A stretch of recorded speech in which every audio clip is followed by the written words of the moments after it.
Hello, everybody. Welcome to another reading of an employment lawsuit. So, here, no warning, no accommodation, just termination. Hospital sued for firing nurse. All right, let's read through the lawsuit. This lawsuit was filed in the District Court for Eastern District of Virginia. And here is the plaintiff, and here is the defendant. Okay, so just a quick introduction. It looked like the plaintiff is a registered nurse, and they started August 2012, or until about 2020. So that's a couple years. To me, that's a long-time employee. So I'm not sure what exactly went wrong for her to sue her employer. I'm not sure what exactly had changed, but let's just read through it. I mean, if she was working just for a year or so, I would have just said, I'm not sure about it. But, it's a long time that it looked like this employee has been working there. So it looks like they failed to accommodate and then terminate her. My question is, what kind of disability did she have that she was asking for an accommodation, and then they terminated her for asking for that disability? Let's just read through it and see what they say. It was unlawful discrimination and retaliation to suffer economic and non-economic damages. So retaliation, it happens after you made a complaint, or after you said, hey, I have some kind of disability, and then things start happening to you negatively, right? So that's retaliation. Okay, let's just look at the allegations that are made. She started her career as a clinical technician in 2006 until about 2009. So, I don't know if she was a clinical tech and then went to school, got her RN degree, and became a registered nurse. It looked like she worked there before, and then she must have left on good terms because she was able to come back as a nurse.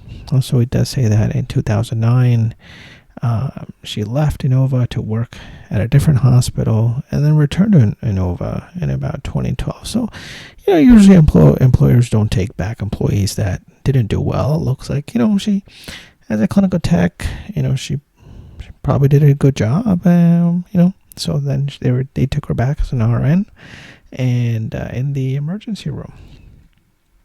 Okay, so throughout her tenure, her supervisor rated her as meeting or exceeding expectations. One of the questions you would have for most employees that file lawsuits, like, hey, before things started going downhill, how was your performance before that? Before you made that complaint about discrimination, how was your performance? Was it good, or were you written up for anything?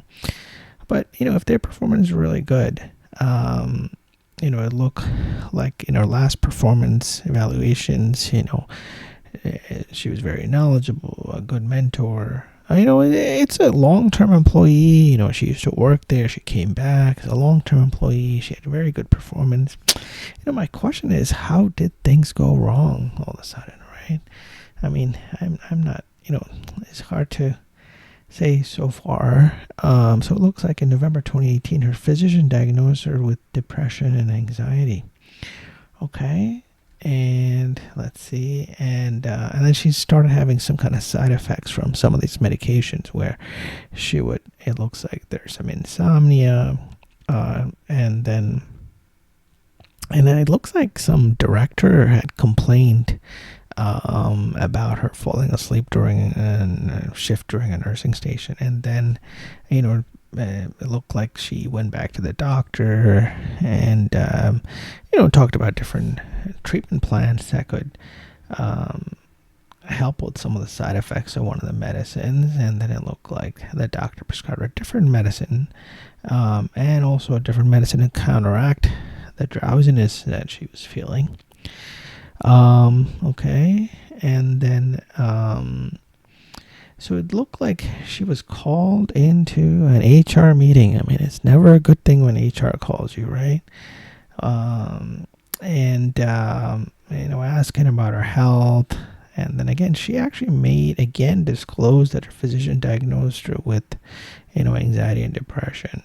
And then she told them about the medications that she was taking and the side effects that she was feeling. Okay. And so here they did not offer to engage in an interactive process. So interactive dialogue is basically the employer-employee goes back and forth about what kind of reasonable accommodation they need. They didn't do any of that. I mean, it's kind of surprising, that she went and told them about the disability, but they did not engage in interactive process, which is really surprising. Okay, and in 2020, she notified that Innova was terminating her employment effective immediately. And then she responded that she reported her disabilities to them already. I mean, I wrote it down. That's bad. I mean, she's a long-term employee. She had good performance reviews, and then, she told them about, disability that she's having. I mean, it doesn't look good for the employer, right? But keep in mind that employment lawsuits are not a moneymaker. Meaning most employment lawsuits, are worth 15 to 20,000 outside of like a major blue state. So that's why you don't find a lot of employment attorneys, because it's most of these cases get dismissed at summary judgment, gets thrown out. So employment law is pretty challenging, outside of your pregnancy discrimination or disability discrimination. I mean, even disability discrimination, it can be pretty tough. Okay, let's continue. The count one that they're talking about is the ADA, the American for Disability Act. So it's saying that should a couple of medical condition that constitute disability. I mean, disability, most people think, you got to be walking on canes to have a disability. Well, it's not really true. Disability is actually pretty broad. So I think that is a pretty good thing, but I think most people don't realize that disability is pretty broad. So her anxiety and depression is considered a disability because it substantially limits one or more of her major life activities, including work. And she's able to perform all essential functions of her job with reasonable accommodation. I think when you're requesting disability, you really have to say that you're able to do the essential functions of your job with or without reasonable accommodations. It's one of the reasons employers, sort of fight back. Is like, will say, oh yeah, you were not able to do the reasonable accommodations of your, you were not able to perform the essential functions of your job. Okay. And she disclosed them to, it looks like a nursing manager, her direct supervisor, and things like that. And then she suffered an adverse action where they placed her on administrative leave and then eventually terminated her. It doesn't look good, right? And then the count two is retaliation. So retaliation is basically that anything happens to you after you have made those disclosures. Perform all the essential functions of the job, the reasonable accommodations for disabilities, and engage in legally protected activity under ADA, and disclose their disabilities, right? So again, like everybody here, retaliation, anything negative that happens after disclosing disability, so that's considered retaliation. And then failure to accommodate is where they failed to engage in an interactive process. So basically, they're asking for immediate reinstatement. Immediate reinstatement never ever happens in employment. I shouldn't say never ever happens. It rarely happens.